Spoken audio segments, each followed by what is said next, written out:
এখন দেখাতে চলেছি একটি কাঁচা টাকা, ফ্ল্যাট টাকা, সেটা মেঝেতে রেখে তার উপরে ইঞ্জেকশনের সিরিঞ্জের সাহায্যে জল ভরে নিয়ে টোপা টোপা করে আমি দিতে থাকছি টাকার উপরে।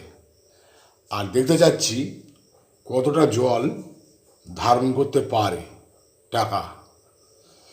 তো অবাক কাণ্ড, দেখছি প্রায় 1 সিরিঞ্জ জল,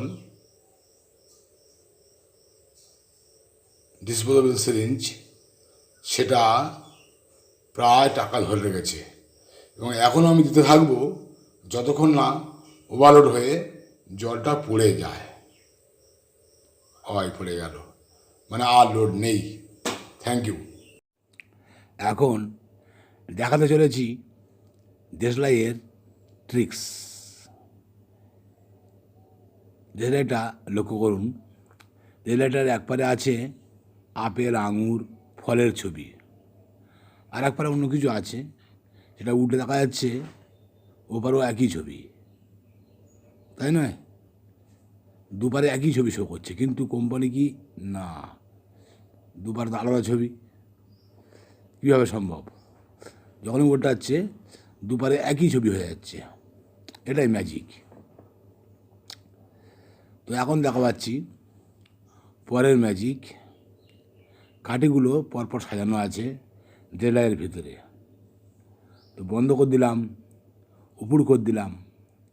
এবারে কাঠিগুলোকে শুধুমাত্র উপরের কভারটা খুলে দিলাম,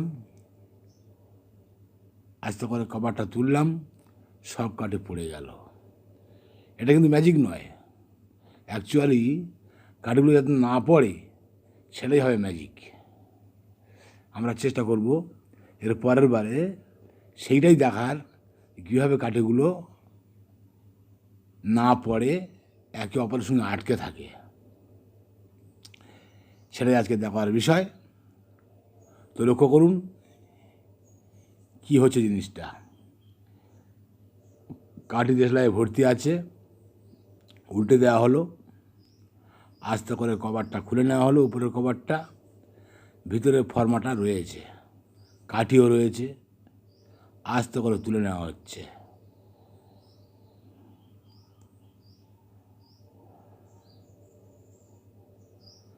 আস্তে করে তুলে নেওয়া হচ্ছে, কিন্তু দুটো কাঠি পড়েই গেল। সব কটা কাঠি আটকে রইল না, নিশ্চয়ই কোনো ফল্ট হয়েছে।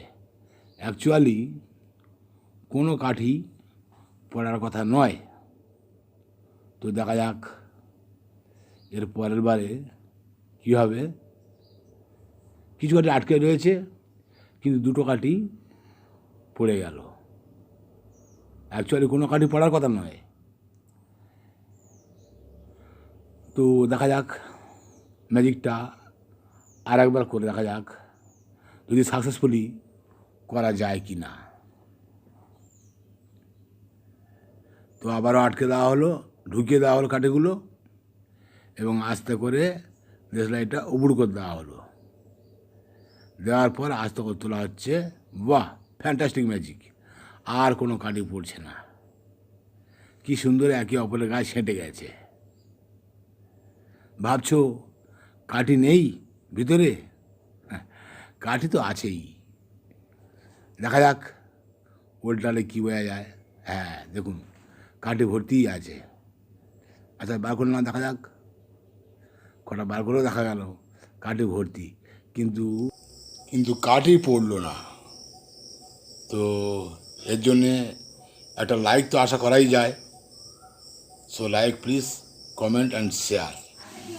সবেমাত্র ভাত খেয়ে উঠে বসেছি, অভ্যাসবশত একটা বিড়ি খাওয়ার জন্য।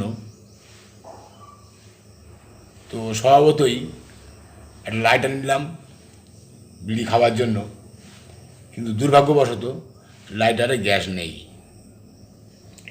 আর একটু লাইটার জ্বালালাম, সেটাও একই অবস্থা, তারও কোনো গ্যাস নেই।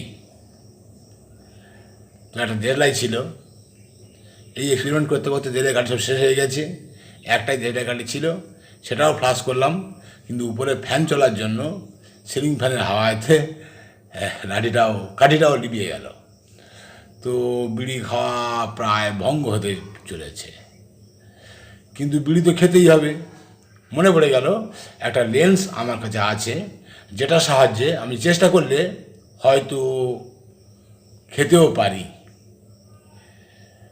তো এখন ফোনটা নিয়ে আমি উঠোনের দিকে দেখাচ্ছি, কি রোদ্দুর আর তাপ, প্রচণ্ড দুপুরবেলা প্রচণ্ড সূর্যের আলোর গতি এবং তাপ নির্গত হচ্ছে। তো আমি কি করলাম, একটা আয়না নিয়ে উঠোনে ঘরের দিকে তাক করে লাগিয়ে দিলাম, যাতে করে ফোকাসটা আমার ঘরের দাবার দেয়ালেতে পড়ে। তো দেখতেই পাচ্ছেন ফোকাসটা ঘরের দেওয়ালে পড়েছে, আর মোবাইল স্ট্যান্ডের সাহায্যে লেন্সটাকে ফিট করে দিয়েছি, যাতে লেন্সের ফোকাসটা একটা বিশেষ বিন্দুতে এসে মিলিত হয়। তারপর আর কি, দেখার পালা যে আয়নার সাহায্যে শুধুমাত্র আলোই রিফ্লেক্ট করে নাকি তাপও রিফ্লেক্ট করে। একটা কাগজ নিয়ে লেন্সের ফোকাসে রাখলাম এবং দেখলাম কিছুক্ষণের মধ্যেই, কয়েক সেকেন্ডের মধ্যেই কাগজ থেকে একটা হালকা ধোঁয়া নির্গত হচ্ছে, মানে কাগজটা পুড়ছে। কাগজের লেন্সের এত গতি, সেখানে ক্যামেরার সাহায্যে ঠিক বোঝা যাচ্ছে না ধোঁয়া উঠছে কি না। তো আমি ওখান থেকে বাইরে এনে দেখাচ্ছি, দেখা যাচ্ছে হ্যাঁ কাগজটা পুড়ে গেছে, কালো হয়ে জায়গাটা অনেকটা জায়গা পুড়ে এসছে। তো আর কি, চিন্তা করলাম ডাইরেক্ট বিড়িটাই ওখানে দিয়ে দিই বলে একটা বিড়ি নিয়ে ওই লেন্সের ফোকাসে রাখলাম, এবং কিছুক্ষণের মধ্যেই বিড়িটা পুড়তে শুরু করলো, আর বিড়ি থেকে একটা শুকনো ধোঁয়া নির্গত হতে থাকলো। তো বুঝতেই পারছি বোধহয় বিড়িটা জ্বলেই যাবে, তাই আর দেরি না করে বিড়িটাকে ঘুরিয়ে ঘুরিয়ে পড়তে থাকলাম। পুরো বিড়িটা 2-4 সেকেন্ডের মধ্যে পুড়ে গেল, আর এভাবেই আমার বিড়ি খাওয়াটা সম্পূর্ণ হলো। তো like, subscribe my channel tech show house.